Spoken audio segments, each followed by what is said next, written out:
তপ্ত কাঞ্চন গৌরাঙ্গী রাধে বৃন্দাবনেশ্বরী শোভানুসুতে দেবী প্রণমামি হরিপ্রিয়ে। আজ শুভ দিন, শ্রীমতী রাধারানীর জন্মতিথি মহামহোৎসব রাধাষ্টমী। ইস্কনের প্রধান কেন্দ্র শ্রীধাম মায়াপুর সহ বিশ্বব্যাপী সমস্ত শাখা কেন্দ্রে রাধাষ্টমী মহামহোৎসব জাঁকজমক সহকারে এবং সমস্ত ধর্মীয় রীতিনীতি মেনে পালন করা হচ্ছে। শ্রীধাম মায়াপুরে দুদিন ব্যাপী অনুষ্ঠান চলছে। গতকাল ছিল অধিবাস এবং আজ ভোর 4:30 থেকে সারাদিন ব্যাপী রাত 9টা পর্যন্ত বিভিন্ন অনুষ্ঠানের আয়োজন করা হয়েছে। দেশ বিদেশের হাজার হাজার ভক্তবৃন্দ জাতি ধর্ম বর্ণ নির্বিশেষে এখানে উপস্থিত হয়েছেন। কঠোর করা হয়েছে নিরাপত্তা ব্যবস্থা এবং আলোকমালায় সুসজ্জিত হয়েছে ইস্কন মায়াপুর।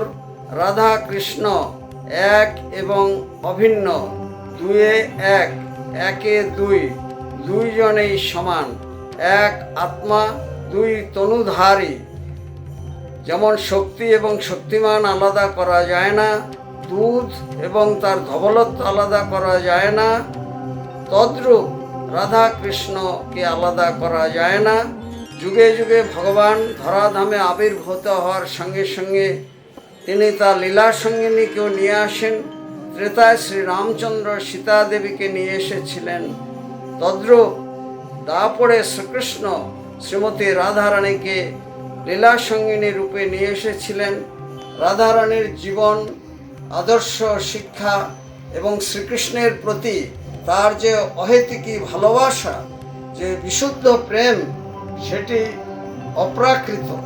সেই অপ্রাকৃত প্রেমের সন্ধানে মানবকুল যদি এগিয়ে আসেন, তার কণামাত্র যদি গ্রহণ করতে পারেন, তাহলে ত্রিলোক ধন্য হয়ে যাবে।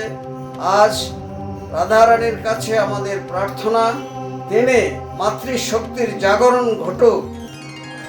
মাতৃশক্তির জাগরণে একমাত্র বিশ্বে শান্তি আনয়ন করতে পারে। আজ এই শুভ দিনে রাধারানীর কাছে আমাদের প্রার্থনা, অসত মা সদ্গময়, তমস মা জ্যোতির্গময়, মৃত্যুর মা অমৃত গময়। ওম শান্তি, ওম শান্তি, ওম শান্তি। রসিক গৌরাঙ্গ দাস, ইস্কন মায়াপুর, জনসংযোগ আধিকারিক, নদিয়া।